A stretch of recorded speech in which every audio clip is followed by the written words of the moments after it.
in a space where nobody could guarantee you that if there are liabilities that occur, you have some fallback plan. Part 4 of this bill is doing that to ensure that either you have an appropriate insurance cover or there's some fallback mechanism, Honorable Speaker. And that's why it's important, as has been put in that part, Honorable Speaker, that we also have these virtual asset service providers. They must maintain a bank account in Kenya that will enable effective monitoring and oversight by the Central Bank of Kenya. Because again, people have been sending money to bank accounts outside this country. And there is no guarantee that you are protected if you are trading and doing business with people outside the country.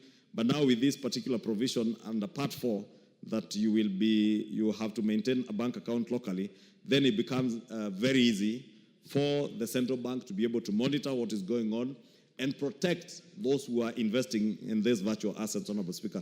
Finally, Part 5, Honorable Speaker, of the bill speaks to regulatory authorities being empowered to vet shareholders and senior officers of virtual asset service providers. They are also empowered to conduct on-site and off-site inspections and enforce the anti-money laundering and financing of terrorism laws. Because, Honorable Speaker, again, you have seen, as I said, every Tom, Dick, and Harry walks into the economy or into Kenya, opens some office somewhere at a street corner, collects money from people, and disappears, and nobody vets who are the shareholders or who are the owners of this virtual asset service providers. It will now be a requirement that the regulatory authorities that license you to offer virtual assets service, to become a virtual asset service provider, they must vet you to ensure that they know who the shareholders are. They must know who the senior officers in that company are. They must conduct on-site and off-site inspections to ensure also that we stem, because, Honorable Speaker, just like all the other financial assets, this is one area that could be largely abused by those who are financing terrorism, people who are engaging in money laundering, and therefore it must be the responsibility of the regulatory authorities to ensure that they vet to ensure that both the senior officers and the shareholders are not people who are involved in money laundering, in terrorism financing, or any other such related crimes. Yes. Give him the mic. Honorable Speaker, I was saying to ensure that anybody who is involved in that trade is not involved in terrorism financing or money laundering, Honorable Speaker, under the Money Laundering and Anti-Terrorism Financing Act. And with that, Honorable Speaker, I support and I beg to second.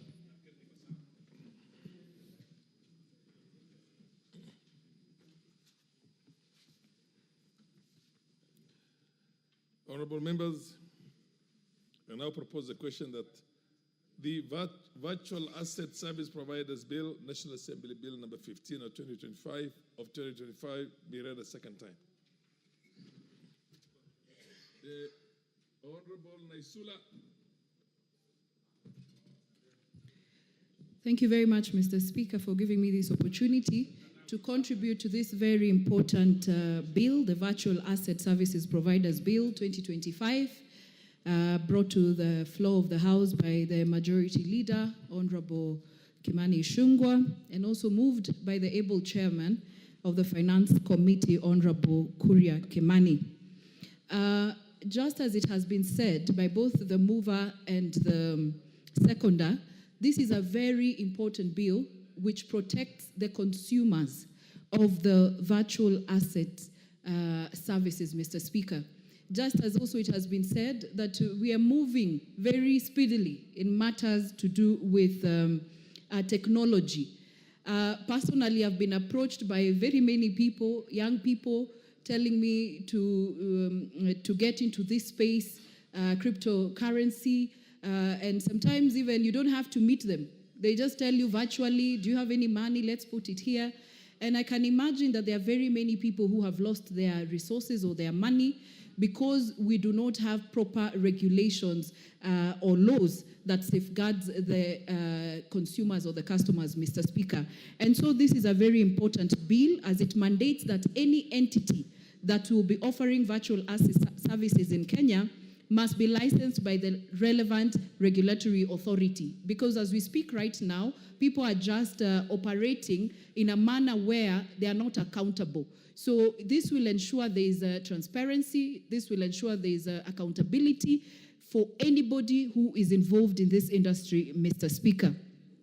And in this bill, there will be bodies that will be designated to offer this service to ensure that there is regulation. That is the Central Bank of Kenya, there's the Capital Markets Authority, and the Communications Authority, Mr. Speaker. And these bodies or entities will ensure that they license, they supervise, and they enforce compliance with the law. And I must say this, that as a country, in terms of always complying and doing what is right, as it has been said, we are the fourth country in Africa to ensure that we have this bill or this that will govern this space, Mr. Speaker. And so Kenya is never left behind in ensuring that we put the necessary regulations. This will also ensure and will help us to deal with issues to do with money laundering, issues to do with terrorism financing, and threats to financial stability, Mr. Speaker. And as I said, it seeks to protect the consumer when dealing with virtual assets such as cryptocurrencies and crypto assets. Mr. Speaker, and this is the space that many young people are getting into. You will rarely find a young person right now telling you, I want to invest in a piece of land. They are not like the older generation where any little money you get or we get is we are trying to chase a piece of land somewhere, trying to buy an apartment somewhere, wait for it to appreciate, Mr. Speaker, and then later dispose it.